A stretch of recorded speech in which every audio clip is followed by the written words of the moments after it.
Evelyn Carter didn't expect anything unusual in the mail until she saw the return address in Vermont and her sister's looping handwriting. She stood in the dim entryway of her Boston apartment, rain soaking the back of her coat, a damp sheen clinging to her boots. Her mailbox still creaked like it had 7 years ago, and the same flickering hallway light buzzed overhead. She juggled a small grocery bag and a worn leather briefcase, her muscles aching from a long morning in court. The building smelled of wet brick and old coffee, comforting in a way she didn't want to examine too closely. She slipped off her shoes inside the soles, thudding dully against the wood. The quiet was immediate, layered only by the low hum of a radiator kicking on and the whisper of wind against her windows. She dropped her briefcase on the coffee table, sending a stack of unopened mail cascading in slow disarray. A few law journals, a takeout menu, and bills slid across the surface, but one envelope didn't fall. It just sat there, thick and cream-colored, the handwriting unmistakable. Evelyn's breath caught. Her fingers paused, midair. Vermont. Lillian. It had been 7 years since she last saw the Carter family, and even longer since she felt welcome. The Carter house. White shutters, hydrangeas, and high expectations hadn't seen her since that Thanksgiving night. The one where Lillian had clinked her wine glass and, with that perfect lipstick smile, announced to the whole table that some of us choose justice over family. No one corrected her. Not even Janet. She stared at the envelope. Not just an invitation. Lillian's kind came embossed. Sure enough, gold-foiled borders and a wax seal screamed pretense. When she opened it, a smaller piece of paper fluttered out. No gold here. Just a folded note, handwriting. Softer, smaller, older. Please come home. Evie? Just once. Mom. Evelyn didn't sit. She just stood there, wet coat still clinging to her sleeves, note in hand, the words pressed against something she'd long since buried. 7 years of silence. 7. Thanksgiving skipped 7 birthdays, unacknowledged, and now a request. She walked to the window and watched the drizzle paint streaks on the glass. From here the city blurred, taillights smudged like watercolors, people ducking beneath umbrellas. She touched the silver pendant at her neck, a gavel no bigger than her thumb, worn smooth from years of habit. Her grandfather's voice echoed faintly in her mind. Real justice isn't loud, Evie. It's persistent. By the time she had peeled off her coat and reheated a cup of leftover tea, Miles had already texted twice. She finally called him back. Ev, he answered instantly. You okay? She didn't answer right away. I got a wedding invitation. Silence. Then, wait like a real one from someone who knows you. She gave a breath of something close to a laugh. Lillian. Holy crap! There was a note from my mother. Oh no! That's worse than the invitation! Evelyn walked toward the coffee table, where the invitation still lay open like a dare. She wants me to come home. You gonna... I haven't decided. You don't have to go for them, Miles said, softly. Go for you, for the part of you that still wonders if the door is actually locked. She didn't answer, but her gaze drifted toward the window again. The rain hadn't stopped. She picked up a stack of old Christmas cards, unsent, addressed but never mailed, tucked them aside. Legal journals formed towers near the table. Lamp unread for weeks, maybe months. By midnight, Evelyn sat cross-legged on her worn couch laptop, open cursor blinking. She clicked the Amtrak sites. The train to Bennington left at 8:12 the next morning. She hesitated for only a second before booking the seat. The morning arrived gray and hushed. She wore her simplest coat. No makeup hair pulled back, the gavel pendant rested just beneath her collar, cool against her skin. She didn't bring much, just a weekender bag and a copy of her latest ruling folded neatly between two paperbacks. The train rocked gently as it passed through amber fields and forgotten towns. Evelyn sat alone by the window, her reflection faint in the glass. She watched the trees thin and the hills roll closer. When they dipped into Vermont, snow dotted the edge of the tracks like breadcrumbs home. Evelyn stares at her reflection in the train window as the city fades behind her. The gavel pendant around her neck glints under the cabin light.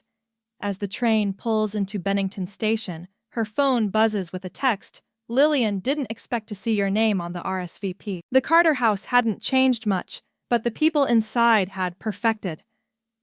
Pretending the porch light was already on when Evelyn stepped out of the taxi, its warm glow pooling over the stone steps like a welcome mat that didn't quite mean it. The yard smelled faintly of wood smoke and wet leaves, and the flower beds, now dormant, for winter were ringed with those decorative little turkeys stuck into the soil. Holiday cheer on autopilot. Evelyn stood there, a moment too long. Her gloved fingers curled around the handle of her weekender bag. The front door opened before she could knock. Lillian filled the frame. Blonde hair tucked into a velvet headband, makeup precise even in the fading light. Her smile was immediate and stiff. "Wow, you came?" Evelyn's gaze didn't waver. "Good evening, Lillian." They stood like that for a breath longer than polite. Then Lillian stepped aside with a flourish of her hand, motioning her in. "Come on, don't let the heat out." Evelyn's fingers brushed the old door frame as she crossed the threshold, a gesture automatic and tinged with memory. The last time she passed through it, she hadn't turned around, not even when her mother called out her name, too late voice, barely above a whisper. Inside the house gleamed with calculated charm. Wreaths hung at symmetrical angles, cinnamon-scented candles flickered in polished brass holders, and garlands twisted down the banister with magazine cover perfection. The smell of roasting squash drifted from the kitchen, layered with clove and butter. Evelyn felt like a visitor at an open house. "Coat," Lillian offered already, reaching. Evelyn handed it over without comment. Lillian's nails were painted a pale, icy pink. Unscuffed, untouched, she hung the coat in the hall closet and turned back with a practiced smile. "We've got wine, cider, or tea. You still drink tea, right? Tea would be great," Evelyn said. Voices murmured faintly from the living room. Janet's high-pitched laughter and a male baritone Evelyn didn't recognize. A few family photos had been replaced on the mantel, though not all. Lillian had added one from her recent trip to Sonoma wine glasses. Silk scarves, smiling friends Evelyn had never met. A man stepped into the room from the kitchen. Tall brown hair with a touch of gray at the temples, wearing a soft navy pullover and dark jeans. He moved with a calm confidence, but the moment he caught sight of Evelyn, he paused mid-step. "Hi, there," he started. "You must be..." Then, his eyes locked on her face, flickered to the gavel pendant resting above her collarbone. His voice dropped half an octave. "Your Honor." Evelyn blinked. Lillian glanced between them, frowning. "Daniel," he recovered quickly, reaching to shake her hand. "Sorry, I wasn't expecting." He smiled, genuine and a little sheepish. "It's good to finally meet you, Evelyn." "You too," she replied, her voice even. Lillian narrowed her eyes. "Wait, have you two met before?" "No," Daniel said smoothly. "Just familiar name?" Janet emerged, then all cheerful nerves and motherly flurry. Evie. There you are. Let me show you the guest room before dinner. She tugged at Evelyn's arm with hands that trembled just slightly, as if trying to steer her away from a minefield she hadn't mapped out well enough. The room upstairs hadn't changed. Not really. Same quilt. Same pale curtains. Same childhood dresser.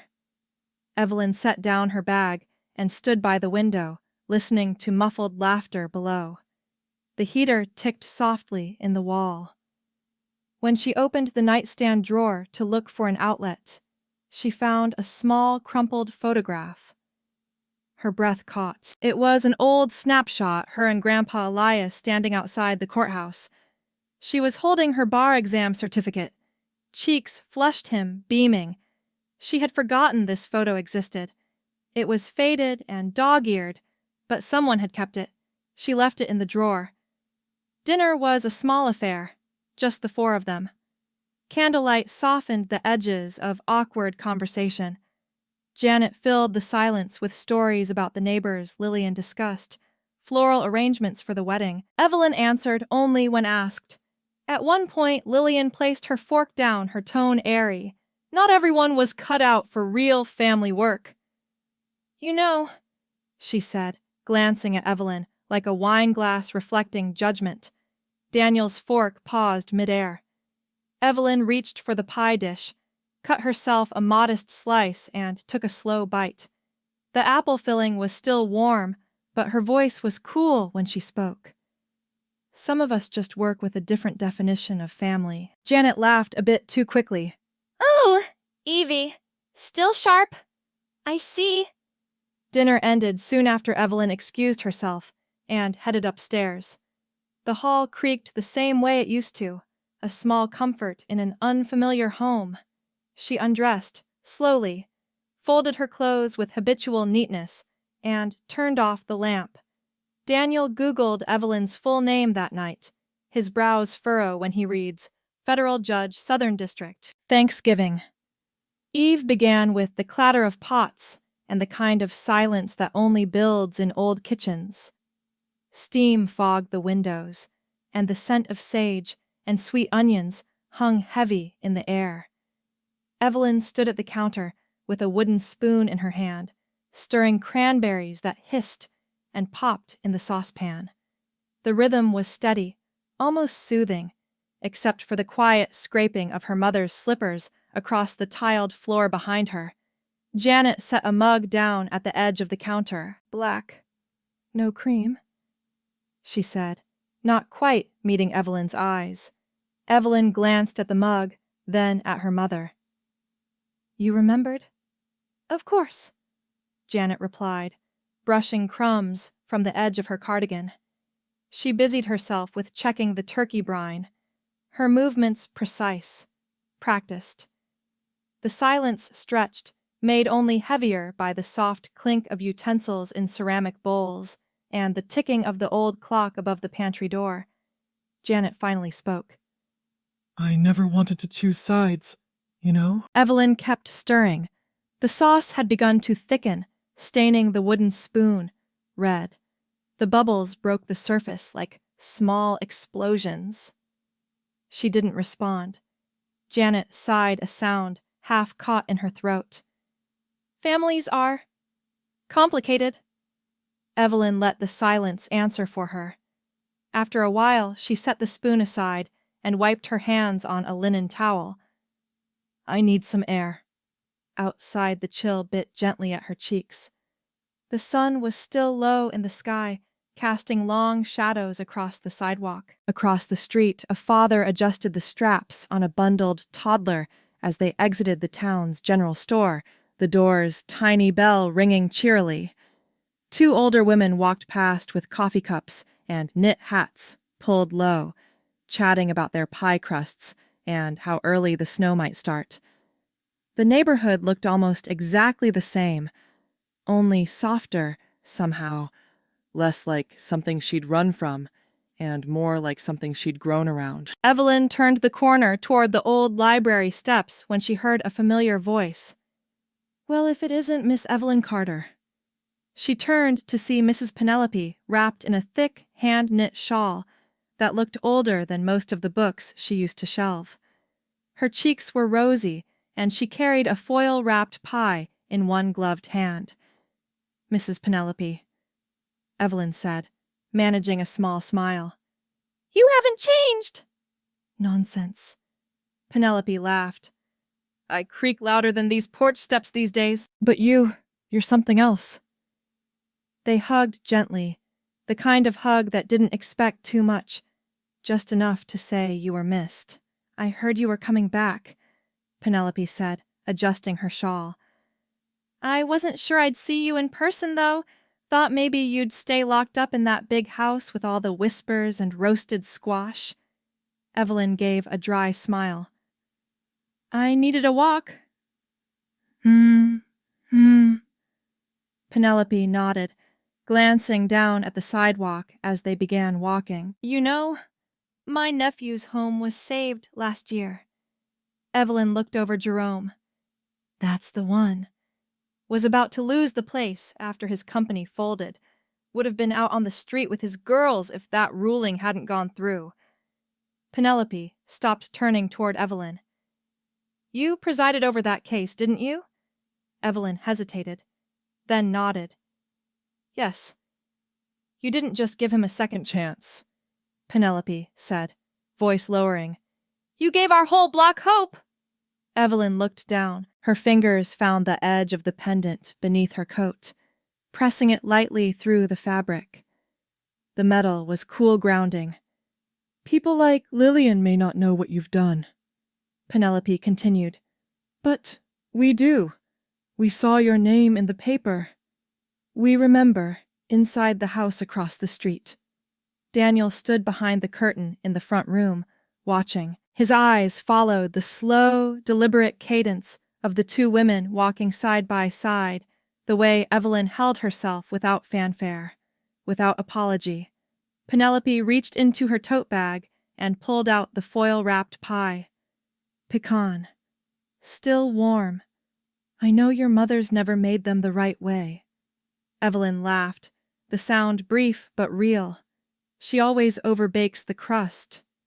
Penelope grinned, and forgets the salt. Take this. For later, Evelyn accepted the pie with both hands. Thank you. Penelope's face softened. They don't need to see you. We do. She gave Evelyn's hand a gentle squeeze before turning down the sidewalk, her shawl flapping slightly in the breeze. Evelyn stood for a moment, the pie pressed to her chest.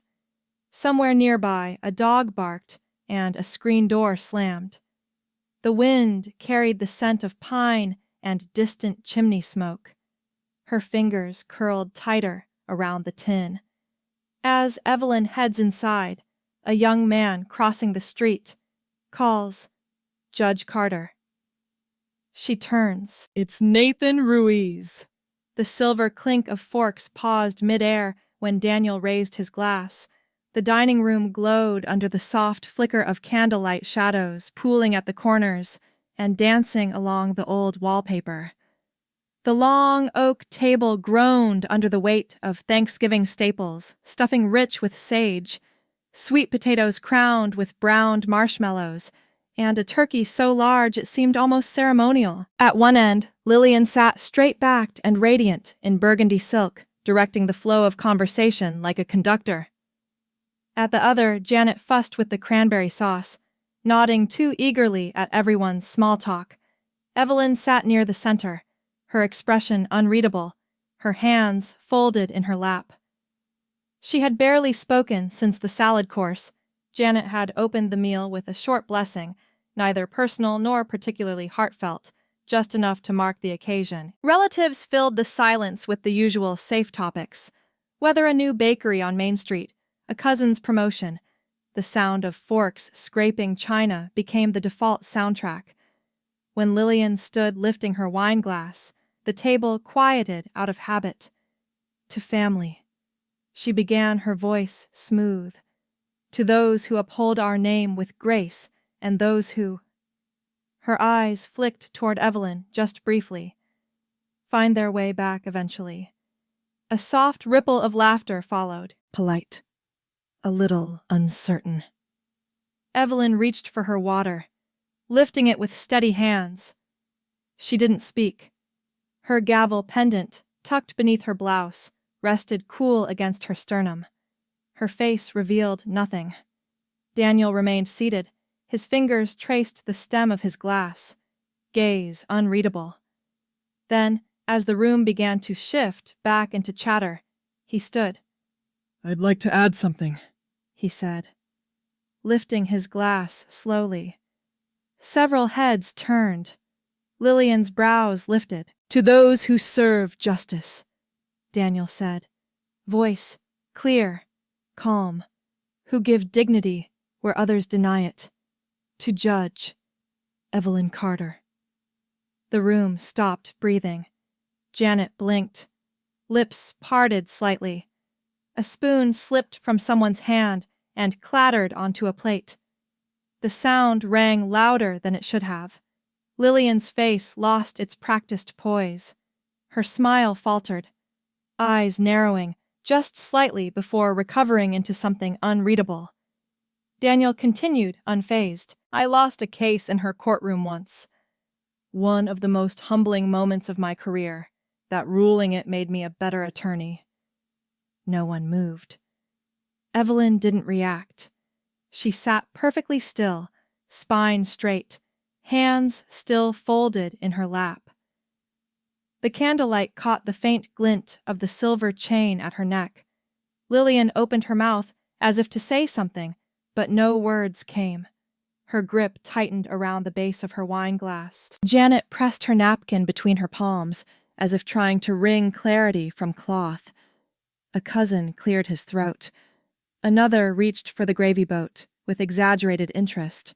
Still no one spoke directly to Evelyn. She didn't smile. She didn't raise her glass. She simply exhaled the barest breath, as if she'd been holding it since she arrived. Daniel sat again, eyes still on her, not demanding recognition, just holding space. The moment stretched. A dog barked faintly in the distance. Lillian abruptly rises and walks out. The sound of her heels echoes against the hardwood. No one chased Lillian. The silence did it for them. The echo of her heels faded up the staircase, then was swallowed by the heavy hush that followed. No one reached for their wineglass. No one commented on the turkey. The candles flickered, casting shadows across unsaid things. Evelyn excused herself quietly, her napkin folded neatly on the plate, and stepped out into the cold Vermont night. The porch was slick with dew, the mist curling low over the grass. She wrapped her coat tighter around her and leaned against the wooden railing, her breath a steady plume in the air. The garden lights cast a soft glow on the dormant flower beds. She didn't need to go far. There was nowhere else to go, anyway. The door creaked behind her. Daniel stepped out, his hands in his pockets. He didn't say anything at first, just stood beside her, watching the mist drift across the yard. I didn't mean to expose you, he said. After a while, I just couldn't let the lie stand. Evelyn didn't look at him. You didn't expose me, she said quietly. You gave me back my name. He nodded slowly, the corners of his mouth tightening. I should have done it sooner. You didn't owe me that, I did, he said. Not because of you, because of who I want to be. They stood in silence. The air between them, still but not strained. The night hummed with far-off crickets, the distant rustle of leaves. I've never seen her lose composure. Like that. Daniel added. Evelyn let out a small breath. That wasn't about composure. That was about control. She turned and walked back inside her boots, leaving faint prints on the porch. Later in the guest room, she changed into an old sweatshirt, pulled her hair back, and sat on the edge of the bed. The quilt was still tucked in with the precision of a hotel maid, though Evelyn had loosened the corners. The lamp cast a warm pool of light on the nightstand. She stared at the crumpled photo still tucked under the drawer liner, then closed it gently. A knock came, soft and uncertain. "Come in," she said. Janet entered, holding a small velvet box, her fingers wrapped tightly around its edges like it might shatter. "I wasn't sure when to give this to you," she said. Evelyn didn't reach for it. "It belonged to your great-grandmother."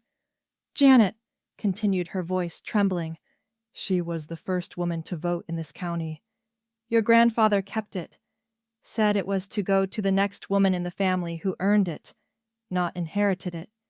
She stepped forward and set the box on the dresser, then took a step back, twisting a folded recipe card in her hand. Evelyn opened the box slowly. Inside, nestled against black velvet, was a silver brooch, elegant with the faintest engraving of the scales of justice. It was old and beautiful. "I'm not here for heirlooms, Mom," Evelyn said, closing the box gently. "Just honesty." Janet's lips parted, then closed again. She looked down at her hands. The card trembled slightly. She didn't touch Evelyn's shoulder, didn't reach for a hug. I should have said something, she whispered. back then. "I know," Evelyn replied. Janet lingered for another moment, before nodding and turning to leave. Evelyn didn't stop her. Downstairs, the house was quiet. The dinner table had been cleared. Dishes clinked faintly in the sink. Daniel sat in the armchair by the fireplace, phone in hand, scrolling through something with a crease between his brows. He glanced up as Evelyn entered. "There's a feature running in the Times this weekend," he said. "Your ruling on the Fair Housing Act. It's the anchor for a whole piece on judicial reform." Evelyn raised an eyebrow. "I didn't know."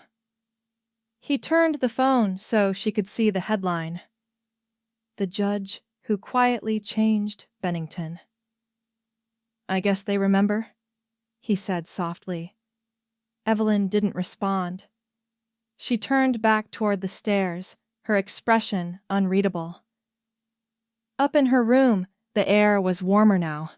The window fogged faintly from the heat inside. She sat on the bed, holding the velvet box in her lap, but didn't open it again. Her phone buzzed. She picked it up. A local number, unknown. When she answered, a woman's voice greeted her, professional, a touch breathless. "Judge Carter, I'm from the Bennington Beacon. We're putting together a Sunday feature. Would you be willing to speak with us?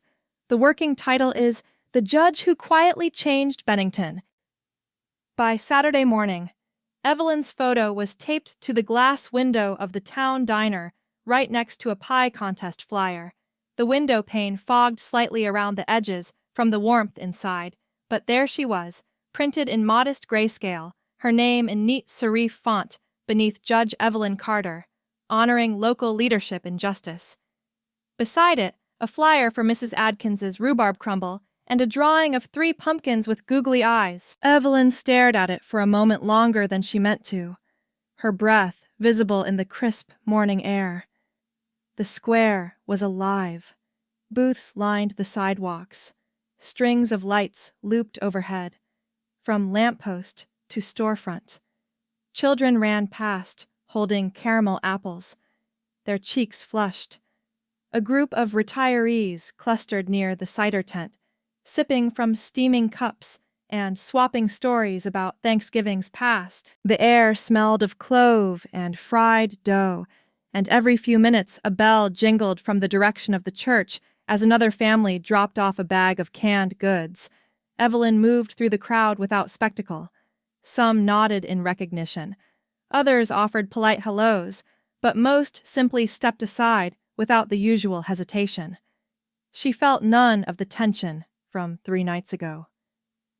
The stairs were different now.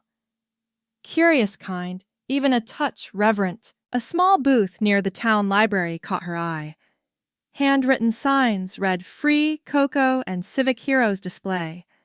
On the table were laminated newspaper clippings, photos of volunteer fire chiefs, retired teachers, and in the center a printed copy of her 2021 housing reform ruling.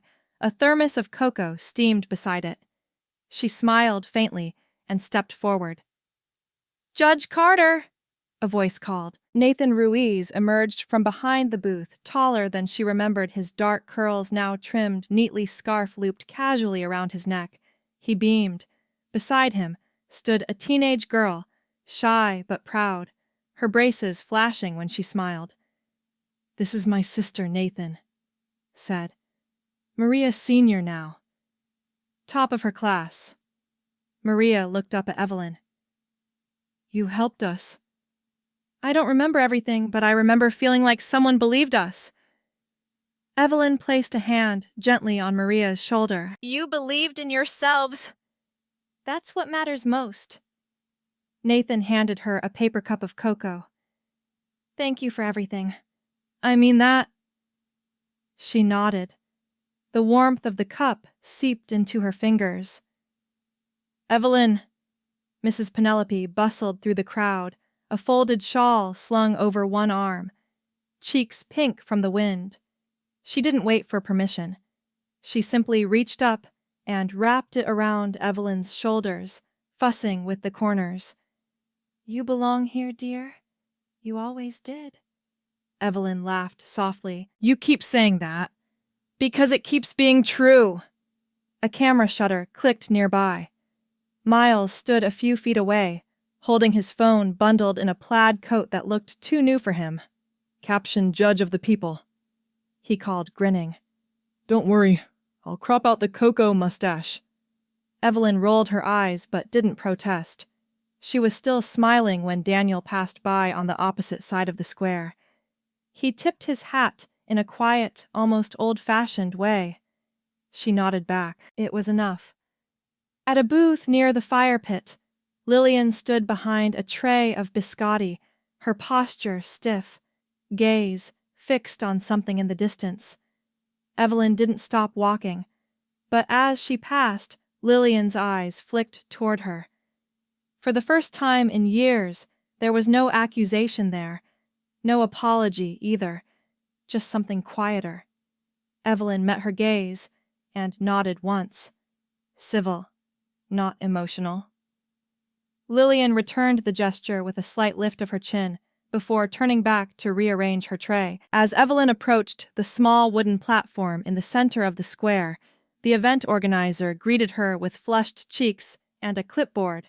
"Judge Carter," she said breathlessly, "would you do us the honor of opening the community volunteer drive?" Evelyn hesitated for only a breath, then stepped up to the mic. The crowd settled. "Thank you," she said, her voice steady, "for reminding me who I am." The applause wasn't thunderous. It didn't need to be. She stepped down the shawl still wrapped around her shoulders, cocoa in one hand. A snowflake landed on her sleeve and melted instantly. As snow thickens. Evelyn tucks her pendant beneath her coat, walks across the square, and for the first time in years feels at home, beneath the quiet swirl of snow and the soft chatter of a small-town fair. Evelyn Carter didn't reclaim a family. She rediscovered her place in the world. Sometimes it isn't the loud declarations that change us, but the quiet acknowledgments from those who remember when it mattered. Kindness offered without expectation has a way of circling back when we least anticipate it, like a lantern left glowing in a window, seen by someone finding their way home. If this story touched something familiar in you, perhaps today is the day to notice the quiet good around you, or to become it. Because when we choose not to judge too quickly, we create space for something far greater belonging.